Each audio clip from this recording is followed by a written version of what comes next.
नमस्कार विद्यार्थियों, आपके अपने YouTube चैनल आरपी कटारिया पर हार्दिक अभिनंदन और स्वागत। आज हम इस वीडियो में डिस्कस करेंगे प्रश्नावली 15.1 के बारे में ही। चैप्टर आपको ध्यान ही है, प्रायिकता वाला चल रहा है। उसमें जो 18 तक प्रश्न है उनके बारे में हम पिछले वीडियोज में बात कर चुके हैं। आज हम बात करेंगे प्रश्न संख्या 19 से। तो बहुत आसान सा प्रश्न है। एक बच्चे के पास ऐसा पासा है, कैसा, जिसके फलकों पर निम्नलिखित अक्षर अंकित हैं। ऐसे ऐसे अक्षर अंकित हैं। इस पासे को एक बार फेंका जाता है, इसकी क्या प्रायिकता है कि पॉइंट नंबर 1 में ए प्राप्त हो, पॉइंट नंबर 2 डी प्राप्त हो। तो देखो, यहाँ प्रश्न को जैसे ही हमने पढ़ा तो एक बात तो ये पता चली कि एक पासे को एक बार फेंका जा रहा है। देखो यहाँ लिखा हो, पासे को एक बार फेंका जाता है। तो एक पासे को एक बार फेंका जाता है, ये लाइन आप लिखेंगे, क्योंकि इसी लाइन से हमें ये पता चलता है कि कुल संभावित परिणामों की संख्या कितनी होनी चाहिए। तो यहाँ लिखेंगे, आता है कुल संभावित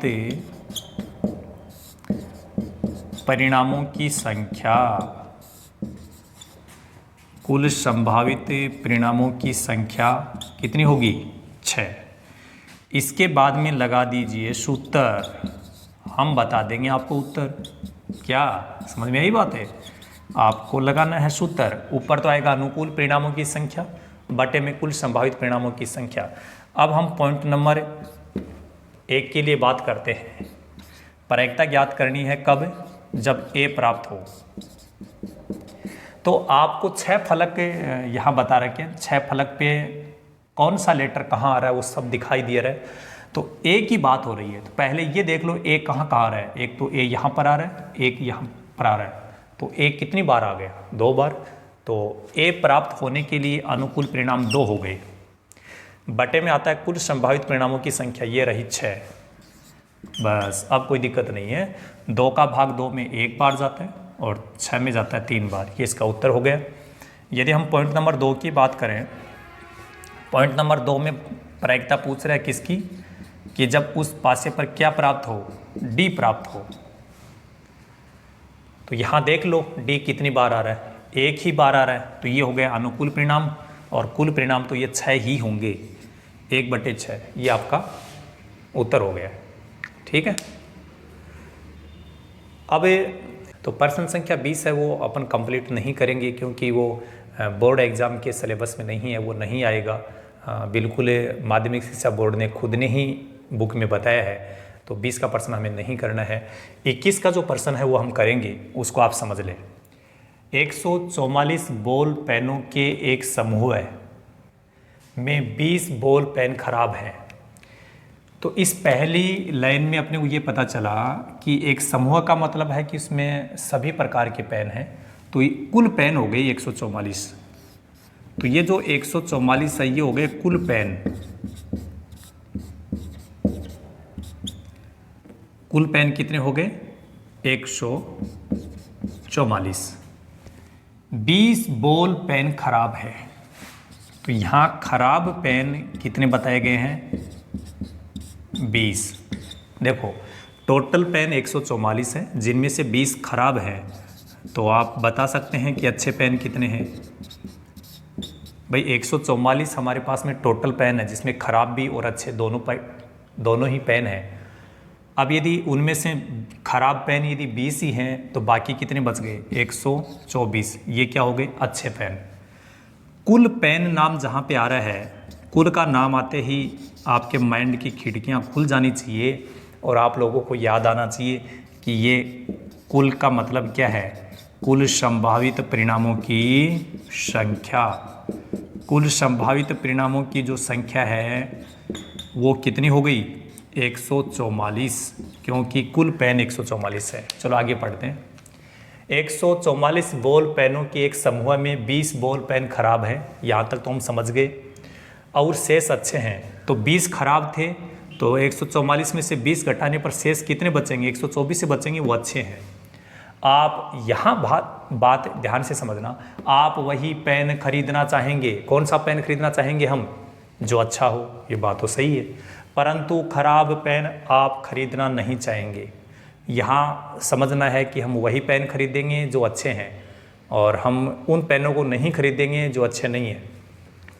दुकानदार इन पेनों में से यादृच्छया एक पेन आपको निकाल कर देता है, इसकी क्या प्रायिकता है कि आप वह पेन खरीदना चाहेंगे। पॉइंट नंबर 2, आप वह पेन नहीं खरीदेंगे। ठीक है, तो कुल संभावित परिणामों की संख्या के बाद में आप लिखेंगे सूत्र, प्रायिकता वाला सूत्र आपको समझ में आ गया होगा। ऊपर लिखा जाता है अनुकूल परिणामों की संख्या, बटे में लिखा जाता है कुल संभावित परिणामों की संख्या। अब हम पॉइंट नंबर 1 की बात करेंगे। आप वह पेन खरीदेंगे, है ना, तो हम सीधा ये लिख देंगे पेन खरीदेंगे। हम कौन से पेन खरीदना चाहते हैं, खराब या अच्छे? जो अच्छे हैं वही खरीदेंगे हम तो अच्छे पेन यहाँ पर कितने हैं, 124। तो इसके लिए अनुकूल परिणाम हो गए 124 और कुल संभावित परिणामों की संख्या 144। यदि हम इसमें 4 का भाग लगाते हैं तो यहाँ 31 आएगा और 4 का भाग क्या लगाएं, 4 × 12 और 4 × 8 24, 31/38 ये इसकी प्रायिकता हो जाएगी। पॉइंट नंबर 2, पॉइंट नंबर 2 में कह रहा है कि आप वह पेन नहीं खरीदेंगे, तो आप लिख दो पेन नहीं खरीदेंगे। तो बताओ कौन से पेन हम नहीं खरीदेंगे। हम वो पेन नहीं खरीदेंगे जो खराब हैं। पेन कौन से नहीं खरीदेंगे हम, जो खराब है। तो बताओ खराब पेन कितने हैं, 20। तो इस लाइन के लिए अनुकूल परिणाम हो जाएगा 20 और कुल संभावित परिणामों की संख्या यहीं से देख लो, क्योंकि बटे में जो हमने पहले पॉइंट में लिखा है वही कुल संभावित परिणामों की संख्या है। यदि यहाँ 4 का भाग लगाएंगे इसमें 5 बार जाएगा, इसमें 4 का भाग लगाएंगे तो 38 आएगा और इन्हें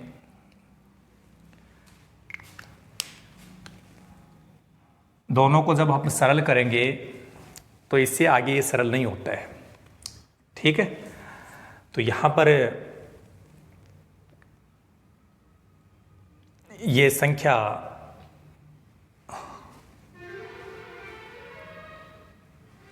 5/38 आ गई। मेरा माइंड कहीं थोड़ी साइड में चला गया था। तो ठीक है, ये प्रश्न आपका इस प्रकार से हल हो जाएगा। और इसके बाद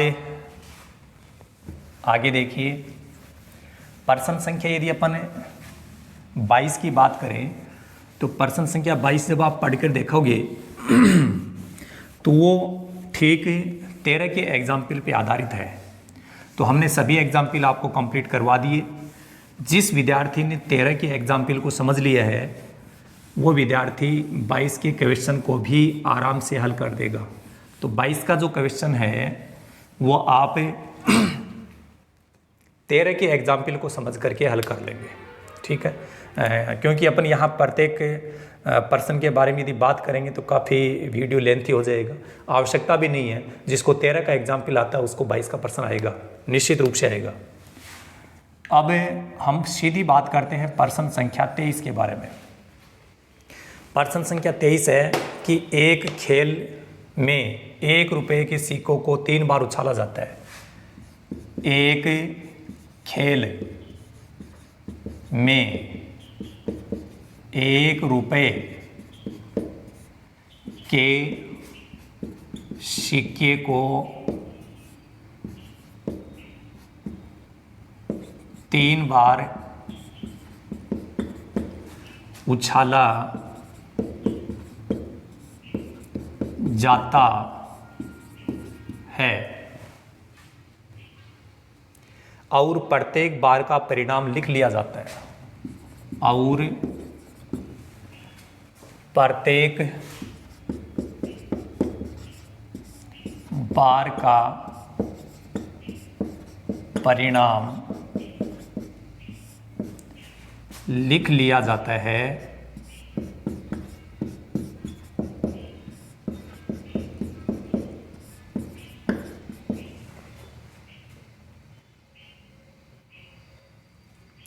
तीनों परिणाम समान होने पर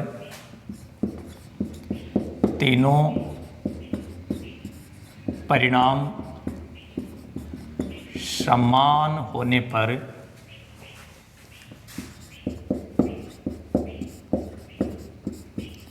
अर्थात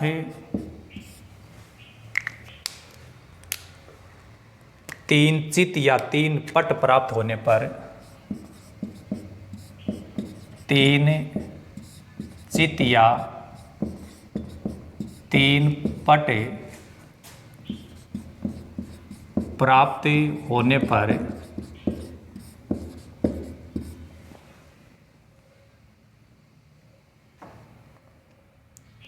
हनीफ खेल में जीत जाएगा। हनीफ खेल में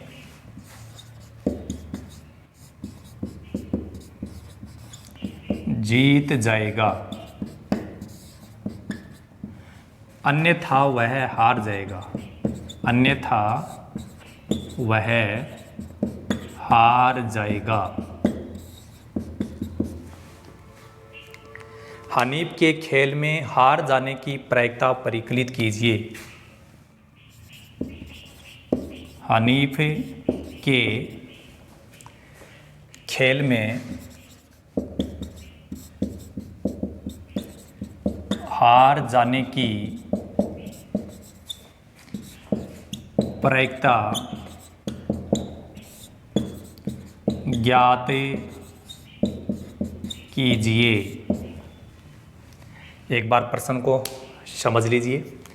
एक खेल, चाहे कोई भी खेल हो, 1 रुपये के सिक्के को 3 बार उछाला जाता है। बहुत ही इम्पोर्टेंट लाइन है, क्योंकि इसी लाइन से अपने को ये पता चलेगा कि कुल संभावित परिणामों की संख्या कितनी होगी। और प्रत्येक बार का परिणाम लिख लिया जाता है, जो भी रिजल्ट आता है उसको लिख लिया जाता है। तीनों परिणाम समान होने पर, क्योंकि सिक्के को 3 बार उछाल रहे हैं ना, तो तीनों बार का रिजल्ट जो आता है, यदि वो समान आ जाता है, या ऐसे समझ लो तीनों बार चित आ जाए या तीनों बार पट प्राप्त हो जाता है, तो हनीफ खेल में जीत जाएगा, अन्यथा वह हार जाएगा। यहाँ तक ये बात समझो। एक सिक्का है 1 रुपये का, उसको 3 बार उछाला जाता है, तो यदि तीनों बार एक जैसा परिणाम आ जाता है, एक जैसे परिणाम का मतलब है, मान लीजिए तीनों बार चित आ गया तो भी वो खेल में जीत जाता है, और तीनों बार पट आ गया तो भी खेल में जीत जाता है। इसके अलावा जो परिणाम आते हैं उसमें वो हार जाता है। हनीफ के खेल में हार जाने की प्रायिकता, तो सबसे पहले आपको ये बताना है कि उस सिक्के को कितनी बार उछाला गया है। एक सिक्के को 3 बार उछाला जाता है। कितनी बार उछालने के लिए बोला गया प्रश्न में? 3 बार। तो इस लाइन से हमें क्या पता चलेगा? कुल संभावित परिणामों की संख्या। अतः कुल संभावित परिणामों की संख्या। देखिए, हमें पता है कि एक सिक्के को 1 बार उछालने पर कुल संभावित परिणामों की संख्या 2 होती है। कितनी होती है? 2, क्योंकि उसमें एक हेड होता है, एक टेल होता है। लेकिन कितनी बार उछाल रहा है? 3 बार। तो इसके ऊपर 3 घात लगा दो। यदि 2 बार उछाल रहा है तो 2 घात लगा दो। 5 बार उछाल रहा है तो 5 घात लगा दो। लेकिन यहाँ 3 ही बार उछाल रहा है, तो 1 बार में तो 2 होते हैं, 3 बार उछाल रहा है तो 3 घात लगा करके इसको सरल कर लो। 2 की घात 3 का मतलब है 2 को 3 बार लिख करके सरल कर लो, 8 आ गया। और आपने सिक्के से रिलेटेड यदि पीछे वीडियोस देख करके प्रश्न को हल किया तो वहाँ पर मैंने बताया था, यदि सिक्के वाले प्रश्न में कुल संभावित परिणामों की संख्या 2 से अधिक आ जाती है तो वो परिणाम है वो अपने को बनाने भी होंगे, कि ये कुल संभावित परिणाम जो 8 हैं वो कौन कौन से होंगे, ये अपने को बनाने होंगे। यदि अपन नहीं बनाएंगे तो प्रश्न का उत्तर है वो गलत हो सकता है। देखिए, मान लीजिए सिक्के को 3 बार उछालने के लिए बोल रहा है, तो पहली बार भी एच आ गया, दूसरी बार भी एच आ गया, तीसरी बार भी एच आ गया, ऐसा हो सकता है। अब क्या करेंगे अपन? देखो दूसरी स्थिति में ऐसा हो सकता है, पहली बार एच, दूसरी बार भी एच, लेकिन तीसरी बार एच ना करके आ गया टी। अब इसको समझो, ऐसा हो सकता है मान लो पहली बार तो एच आ गया, लेकिन दूसरी बार भी टी आ गया और तीसरी बार भी क्या आ गया, टी। ऐसा हो सकता है, या ऐसा हो सकता है कि तीनों ही बार टी आ गया हो। इसके अलावा देखो, ये संभावना हो सकती है कि पहली बार टी, दूसरी बार टी, लेकिन तीसरी बार एच। इससे बना रहा हूँ मैं, एक एक टी हटाऊंगा, एच लगाता जाऊंगा। पहली बार टी आ गया, लेकिन बाद में दोनों बार एच आ गया। ये हो गए 6 परिणाम। कैसे बने समझ लो। एक बार तीनों बार एच लिख दो, मान लिया तीनों बार एच आ रहा है, फिर यहाँ से एक एक एच इधर से कम करते जाओ और वहाँ टी लगाते जाओ, तो इस एच की जगह टी लगा दिया। फिर अगले वाला एच है, उसकी जगह भी टी लगा दो। फिर इससे अगले वाला जो यहाँ एच आ गया, उसकी जगह टी, ये बन गया। फिर एक एक टी हटाते जाओ, एच लगा, इस टी को हटा के एच लिखेंगे तो ये बनेगा। फिर इस टी को हटा दो, इसकी जगह भी एच लिख दो, ये बन गया। 6 परिणाम बन गए। अब 2 परिणाम और बनाने अपने को। बीच में मान लो टी आ जाए और पहली बार और तीसरी बार क्या आ जाए, एच। ऐसा हो सकता है, या दूसरे नंबर पे एच आ जाए और पहले और तीसरे नंबर पे टी आ जाए। इसके अलावा कोई संभावना नहीं होगी। ये 8 संभावनाएं होंगी। कितनी संभावनाएं होंगी, 8। कैसे बनता है वो दोबारा समझ लो। एक बार तीनों बार एच लिख दो, फिर यहाँ से एक एक एच हटाते जाओ, एक बार में एक एच हटाना, वहाँ टी लगा दो। फिर दूसरे वाला एच हटा दो, ये उसकी जगह टी, फिर तीसरा एच भी हटा दो, वहाँ पे टी, ये बन जाएगा। फिर यहाँ से एक एक टी हटाते जाओ, वहाँ एच लगाते जाओ, इस टी की जगह एच लिख दो, ये बन गया। फिर इस टी की जगह भी एच लिख दो, ये बन गया। फिर इस टी की जगह भी एच लिख दो, तो ये बन जाएगा। लेकिन एक ही चीज़ को 2 बार नहीं लिखेंगे। फिर बीच में टी कर दो, दोनों तरफ एच कर दो, बीच में एच कर दो, दोनों तरफ टी कर दो। ये 8 परिणाम आपको बनाने आने चाहिए। प्रश्न में हमें पूछा गया है प्रायिकता, तो प्रायिकता का एक तो सूत्र लगाना है, क्योंकि यदि आप सूत्र नहीं लगाओगे तो आपको नंबर पूरे नहीं मिलेंगे। अनुकूल परिणामों की संख्या बटे में आता है कुल संभावित परिणामों की संख्या। प्रायिकता किसकी पूछी गई है, हनीफ के खेल में हार जाने की, हनीफ की हार, इसकी प्रायिकता पूछी गई है। अब पहले ये समझो कि हनीफ कब जीतता है, कब हारता है। प्रश्न में बिल्कुल स्पष्ट बोला था कि तीनों परिणाम यदि समान होने पर, या इसको ऐसे समझ लो, तीनों चित आ गए या तीनों पट आ गए तो हनीफ खेल में जीत जाएगा। देखो यहाँ तीनों बार एक जैसा परिणाम आ रहा है, यहाँ तीनों बार एक जैसा परिणाम आ रहा है, तो 2 स्थितियां ऐसी है, ये और ये, इसमें तो वो जीतता है। लेकिन बाकी की जो स्थितियां बच गई उनमें वो हारेगा। तो इनके अलावा कितने परिणाम और बच गए, 6, क्योंकि टोटल 8 है, उसमें से ये 2 कम कर दो, तो हारने के लिए उसके पास में 6 स्थितियां बन रही है, तो ये अनुकूल परिणाम हो गया। और कुल संभावित परिणामों की संख्या 8 है, तो ये 8 होगा। 2 का भाग 6 में 3 बार जाता है और 8 में 4 बार, सरल हो गया। मान लीजिए प्रश्न में वो हमें जीतने की ही प्रायिकता पूछ लेता कि हनीफ के जीतने की प्रायिकता, जरूर थोड़ा ना हारने की पूछेगा, जीतने की प्रायिकता ही पूछ सकता है। यदि जीतने की प्रायिकता पूछ रहा है तो समझ लेना कि वो कब जीतता है, जब तीनों बार चित या तीनों बार पट आता है। तो तीनों बार चित आने का एक परिणाम, तीनों बार पट आने का एक परिणाम, कुल कितनी संभावनाएं हो गई जीतने के लिए, 2। तो यदि हनीफ जीतता है तो उसकी प्रायिकता निकालने के लिए अनुकूल परिणाम 2 होंगे, कुल परिणाम तो 8 ही होंगे। और 2/8 को आप सरल कर सकते हो 1/4। तो यहाँ हारने की बात हो रही है, हालांकि मैंने जीतने की बात भी आपको बता दी है। इस प्रश्न में थोड़ा ध्यान रखिएगा। अब प्रश्न संख्या 24, प्रश्न संख्या जो 24 है और 25, ये 2 प्रश्न अपने अभी बचे हुए हैं। इन दोनों प्रश्नों को अपन यहाँ कंप्लीट करेंगे, उसके बाद ही ये एक्सरसाइज बिल्कुल कंप्लीट हो जाएगी। तो देखिए प्रश्न संख्या 24, एक पासे को 2 बार फेंका जाता है, इसकी क्या प्रायिकता है कि एक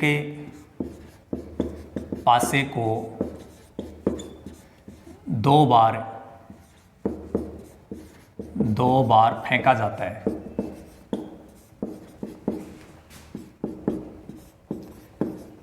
इसकी क्या प्रायिकता है कि इसकी क्या प्रायिकता है कि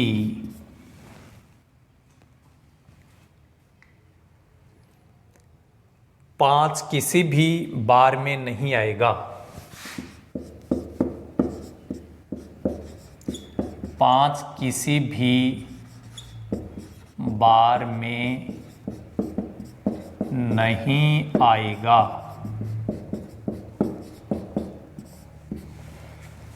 पॉइंट नंबर 2, 5 कम से कम एक बार आएगा। 5 कम से कम एक बार आएगा। अब पहले पर्सन में ये समझ लो कि कितने पासे हैं, कितनी बार फेंकने के लिए बोल रहे हैं। तो यहाँ आपको पता चल गया कि एक पासे को 2 बार फेंका जाता है। तो एक पासे को 2 बार फेंका जाता है। ये लाइन हमने क्यों लिखी है? क्योंकि इसी लाइन से हमें ये पता चलेगा कि कुल संभावित परिणामों की संख्या कितनी होगी। ठीक है, कुल संभावित परिणामों की संख्या कितनी हो जाएगी?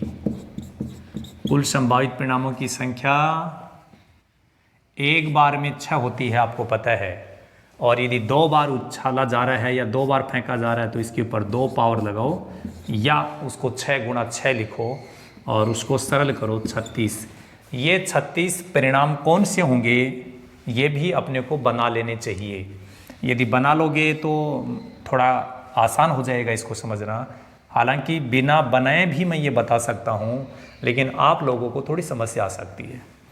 तो हमें कैसे बनाएंगे 36 परिणाम? एक बार 1 लिख दो, इस 1 के साथ 1। अब इस पहले नंबर वाले 1 को तो कर दो फिक्स, और दूसरे नंबर पे जो अंक लिखा हुआ है उसको 1 से लेकर के 6 तक चेंज करते रहो। हमें पता है पासे पर 1 से 6 तक ही अंक होते हैं। तो 1 के साथ एक बार 1 आ जाएगा, 1 के साथ 2 आ सकता है, 1 के साथ 3, 1 के साथ 4, 1 के साथ 5, 1 के साथ 6, ऐसा हो सकता है। या एक बार 2 लिख दो, 2 के साथ 1 आ सकता है, 2 के साथ 2 भी आ सकता है, 2 के साथ 3 आ सकता है, 2 के साथ 4, 2 के साथ 5 और 2 के साथ 6। ऐसे ही 2, अब 3 लिखेंगे, 3 के साथ 1 आ जाए या 2 आ जाए, 3 के साथ 3 आ जाए, 3 के साथ 4 आ जाए, 3 के साथ 5 आ जाए, 3 के साथ 6 आ जाए। आप समझ गए होंगे कि हम क्या कर रहे हैं। अब मैं बाकी लिख देता हूँ फटाफट।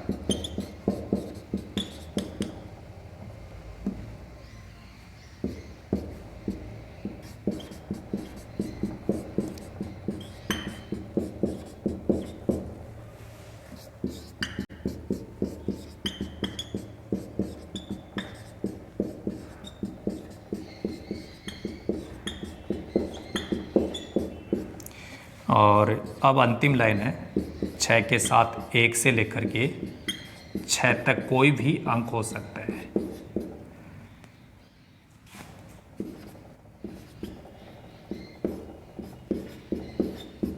ठीक है, ये आपके कुल संभावित परिणाम जो 36 हैं वो काउंट करके देख लेना, हमने 36 परिणाम बना दिए हैं। इसके बाद में प्रायिकता का सूत्र।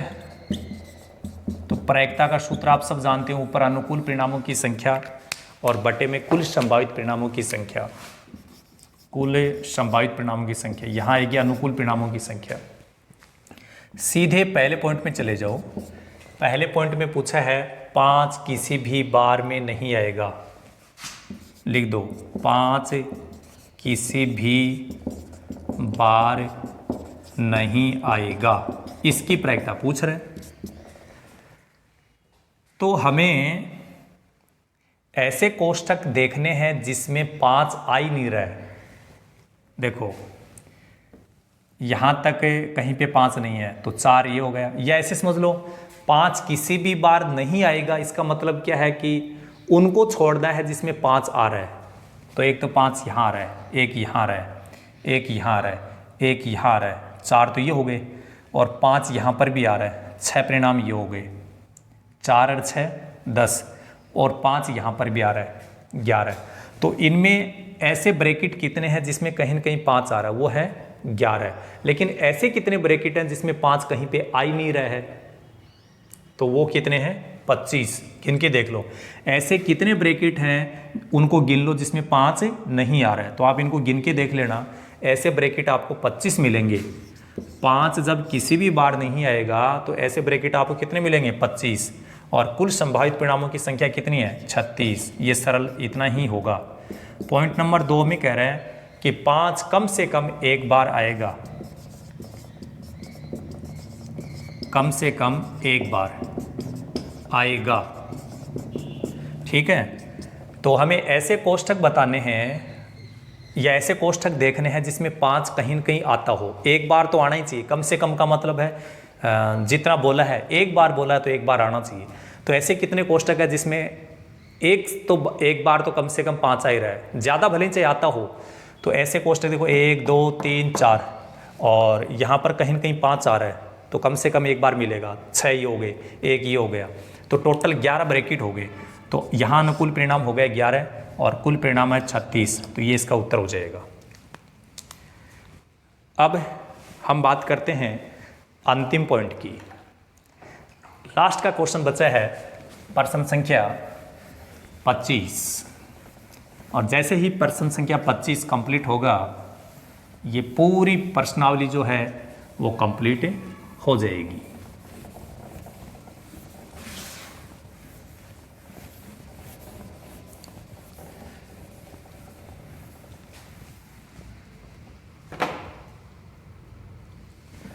प्रश्न संख्या जो 25 है, प्रश्न लिखते ही उत्तर आएगा, ये समझ लीजिए, क्योंकि उसमें अपने को कोई ज़्यादा हल नहीं करना है, वहाँ केवल सत्य असत्य वाला प्रश्न है। वो 25 का प्रश्न है कि निम्नलिखित में कौन से तर्क सत्य हैं, कौन से तर्क असत्य हैं, स कारण उत्तर दीजिए।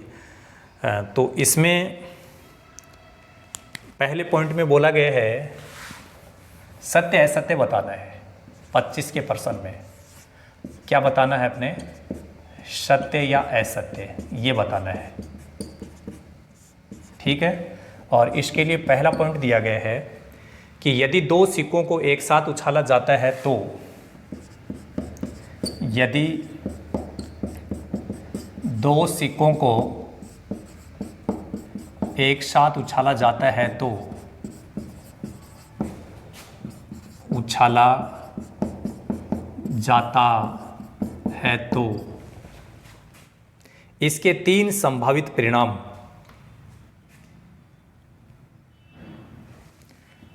तो इसके 3 संभावित परिणाम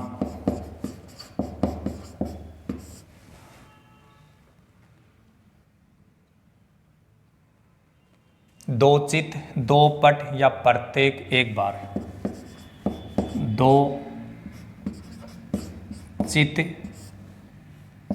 2 पट या प्रत्येक एक बार।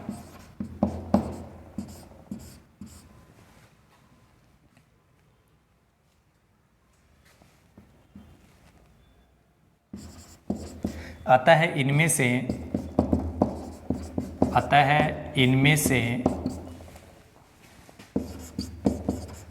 प्रत्येक की प्रायिकता, इनमें से प्रत्येक की प्रायिकता 1/3 है। यह आपका पहला पॉइंट है। अब इसको सत्य असत्य बताना है, फिर ये भी बताना है कि सत्य या असत्य क्यों है। 2 सिक्कों को एक साथ उछाला जाता है, तो एक सिक्के को 2 बार उछालना या 2 सिक्कों को एक बार उछालना एक ही बात है। तो 2 सिक्कों को एक बार उछाला जाएगा तो कुल संभावित परिणामों की संख्या यहाँ पर होगी 4। ठीक है, और वो 4 परिणाम कौन कौन से होंगे, या तो दोनों बार H हो सकता है या दोनों बार T हो सकता है। या पहली बार H दूसरी बार T, पहली बार T दूसरी बार H, ये 4 परिणाम होंगे। यदि हम इनकी प्रायिकता ज्ञात करें, दोनों बार चित, दोनों बार पट, तो इन सब की प्रायिकता कितनी आएगी? देखो, दोनों बार चित आने के लिए कितने ब्रैकेट हैं? एक ही ब्रैकेट है, तो इसके लिए अनुकूल परिणाम 1 हो गया, कुल परिणाम 4 है, तो इसकी प्रायिकता 1/4, इसकी प्रायिकता भी 1/4। एक बार चित और एक बार पट आ रहा है, उसके लिए 2 स्थितियां बन गई, तो यहाँ अनुकूल परिणाम 2 और कुल परिणाम 4। अब आप देखो यहाँ पर जितनी भी प्रायिकताएं आ रही हैं, प्रायिकता ये आनी चाहिए, लेकिन अपने प्रश्न में बोला गया कि इनकी प्रायिकता 1/3 होगी। क्या ये बात सही है? ये तो सही नहीं है, क्योंकि प्रायिकता तो इतनी इतनी आएगी, तो ये बात असत्य है। ठीक है, क्योंकि आप ये कहेंगे कि 2 सिक्कों को एक, आप कहेंगे कि ऐसा क्यों है, तो 2 सिक्कों को एक बार उछालने पर सभी परिणाम समप्रायिक नहीं है। समप्रायिक का मतलब सबकी प्रायिकता समान नहीं है, ये इसका उत्तर हो गया। ऐसे ही पॉइंट नंबर 2 में बोला है कि यदि एक पासे को फेंका जाता है तो इसके 2 संभावित परिणाम एक विषम संख्या या एक सम संख्या है, अतः एक विषम संख्या ज्ञात करने की प्रायिकता 1/2 है। ये बात तो ठीक है। पॉइंट नंबर 2 में मैं लिख नहीं रहा हूँ, टाइम की थोड़ी कमी है, सीधा ही यहाँ पर समझ लें कि एक पासे को एक बार फेंका जाता है तो कुल संभावित परिणामों की संख्या वहाँ पर कितनी हो जाएगी? 6। और आप जानते हैं कि सम संख्याएं भी पासे पर 3 होती है, विषम भी 3 होती है। तो यदि अपन सम की प्रायिकता ज्ञात करते हैं तो सम के लिए अनुकूल परिणाम 3 और कुल परिणाम तो 6 है ही। और यदि विषम की बात करते हैं तो विषम के लिए भी अनुकूल परिणाम 3 और कुल संभावित परिणाम 6। यदि इनको सरल करते हैं तो 1/2 आता है, 1/2 आता है। पर सर में यही कह रहा है कि यदि एक पासे को फेंका जाता है तो इसके 2 संभावित परिणाम एक विषम संख्या या एक सम संख्या है, अतः एक विषम संख्या ज्ञात करने की प्रायिकता 1/2 है। यहाँ पर हमने हल करके देखा है, विषम की प्रायिकता 1/2 ही आ रही है, तो ये सत्य है। पहले वाला प्रश्न सत्य नहीं था, दूसरे वाला पॉइंट है वो सत्य है। और ये भी सत्य है कि आपकी ये जो प्रश्नावली है वो कंप्लीट हो चुकी है।